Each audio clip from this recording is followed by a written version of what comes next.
자, 안녕하세요. 자, 제 이름은 한상현이고요. 가천대에서 철학 관련된 그 교양 과목을 주로 가르치고 있는 사람입니다. 자, 오늘부터 제가 총 4회에 걸쳐서 대략 8시간 정도 슐라이어마커와 해석학이라고 하는 제목으로 강연을 해드리게 될 텐데요. 먼저 제 강연을 듣는 분들 입장에서는 조금 맥이 빠질 수도 있는 그런 이야기를 먼저 들려드릴게요. 슐라이어마커 하면 철학 전공하는 사람들은 보통 해석학자로 알고 있어요.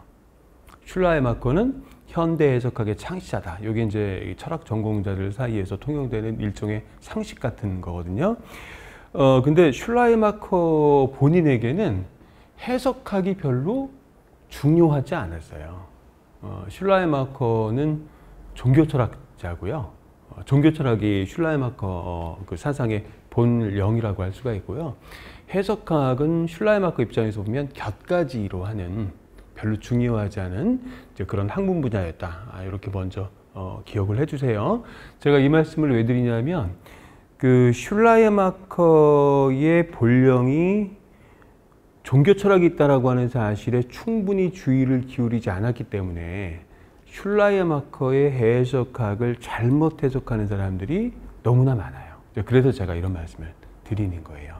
자, 이해하셨죠? 그러니까 슐라이어마커의 해석학을 올바로 잘 이해를 하려면 슐라이어마커의 해석학에 대한 잘못된 견해가 무엇인지 확인하는 꼼꼼한 과정을 거쳐야만 해요. 근데 슐라이어마커의 해석학에 대한 잘못된 견해가 무엇인지 잘 이해를 하려면 슐라이어마커 철학의 본령은 어디까지나 종교 철학이었다라고 하는 걸 분명히 해야 된다는 거죠. 그러니까 슐라이어마커의 해석학이 슐라이어마커의 종교 철학과 어떤 관계를 맺고 있는가를 잘 이해하지 못하면 슐라이어마커의 해석학을 이해하는데도 한계가 있을 수밖에 없다라고 하는 겁니다. 자, 이해하셨죠? 그죠? 자, 이해하셨죠? 자, 그 다음에 슐라이어마커의 해석학은 제가 판단하기에는, 그리고 요새 슐라이어마커 연구자들이 공통적으로 지적하는 그런 부분이기도 한데, 헤르더라고 하는 인물의 영향을 굉장히 많이 받았어요.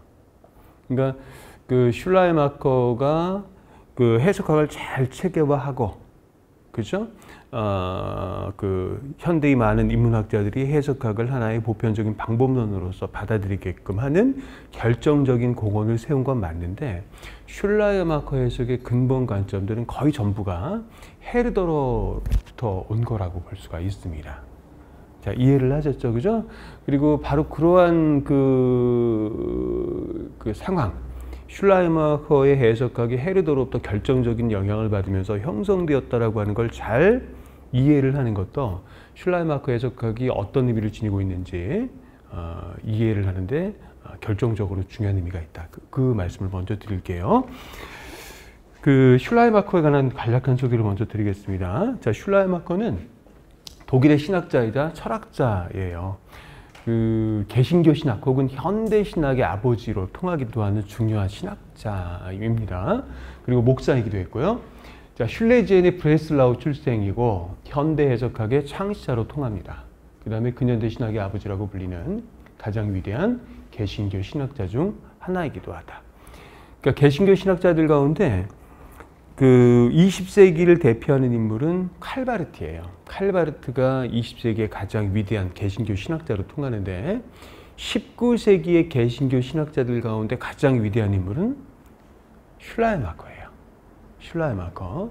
그다음에 이번 해석학 강연하고 직접적으로 상관이 있는 이야기는 아니지만, 칼바르트가 젊었을 때는 슐라이어마커 영향을 많이 받았는데, 슐라이어마커 비판을 나중에는 굉장히 많이 했어요. 굉장히. 그리고 죽기 직전에는 자기가 슐라이어마커를 제대로 이해하고 비판한 것인지 회의를 표명을 하기도 하고. 그러니까 이제 이 20세기 최대의 개신교 신학자인 칼바르트하고 19세기 최대의 개신교 신학자인 이 슐라이어마커의 신학적 관계가 굉장히 미묘하다는 것도 참고로 알아두시면 좋을 것 같아요. 자, 소년 시절 헤른후터파의 경건주의에 입각한 교육을 받았다. 헤른후터파라고 하는 개신교 교파라고 그냥 생각하시면 돼요. 그러니까 경건한 감정을, 종교적 감정, 경건한 종교적 감정을 굉장히 강조하는 그런 개신교 그 교파 중에 하나였다라고 생각을 하시면 돼요. 그 헤르누토파의 경건주의에 입각한 교육을 받았다. 개혁파 교회 목사였던 아버지의 뜻에 따라 헤르누트 형제단 학교에 입학했다.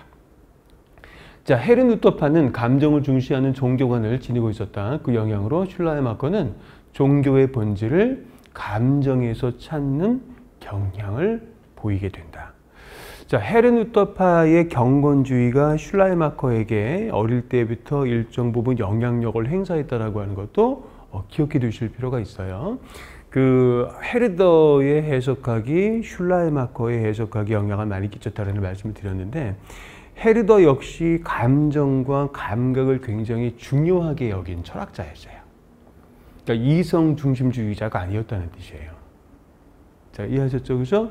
이 독일 관념론이라는 말이 있잖아요. 그죠? 칸트 이래로, 칸트의 영향을 받으면서 피테라든가 쉘링이라든가 헤겔 같은 사람들이 독일 관념론이라고 불리는 그런 독특한 철학, 위대한 철학을 형성해냈는데, 그 독일 관념론자들은 대체로 이성 중심주의자들이었어요. 합리주의하고는 좀 달라요. 합리주의의 이성 중심주의는 감각적 경험의 의미를 중요하게 생각하지 않죠. 그죠? 감각적 경험이라고 하는 걸 그렇게 중요하게 생각하지 않아요. 근데 여러분들도 다 아시다시피 칸트는 합리주의와 경험론의 종합을 시도했던 인물이라는 거죠. 그래서 이 칸트의 영향을 받으면서 독일 관념론을 완성해 나간 이 세 사람, 이 피테, 쉘링, 헤겔은 감각적 경험 그리고 인간의 감정이라고 하는 것도 결코 등한시하지 않아요. 굉장히 중요하게 생각하긴 했어요. 근데 그럼에도 불구하고 이 독일 관념론자로 불리는 그런 철학자들은 대체로 이성을 중심으로 하는 그런 철학자였다라는 거죠. 그죠? 근데 헤르더는 그런 그 이성 중심주의자들과는 달리 그 인간의 감각적 경험과 감정을 굉장히 중요하게 여긴 그런 철학자였어요. 그러니까 이성 중심주의에 대해서 굉장히 강력한 비판자이기도 했던 그런 인물이었다라고 하는 거죠. 그래서 그 슐라이어마커의 철학에서 나타나는 감정 개념을 슐라이어마커의 종교 철학을 중요하게 생각하지 않는 사람들은 대체로 헤르더의 관점에 입각해서 설명하려고 하는 경향을 보여요. 이해하셨죠? 어떻게 보면 자연스러운 일이에요. 슐라이마커의 종교 철학 별로 중요하게 여기지 않는데, 슐라이마커를 해석학자라고 생각을 하는데, 슐라이마커의 해석학이 가만히 연구를 해보니까 헤르더의 영향을 엄청 받았어. 그죠? 그런데 슐라이마커도 감정 및 감각적 경험을 강조를 하는데, 이 슐라이마커 해석학에 결정적인 영향을 끼친 이 헤르더 역시 감정 및 감각적 감각적 경험을 강조를 하더란 말이에요. 그러면 자연스럽게 이 슐라이마커의 이러한 경향, 이 감정 및 감각적 경험을 강조하는 이러한 경향 역시 헤르더로부터 온 것이겠구나라고 판단하기가 쉽죠, 그죠? 판단하기가.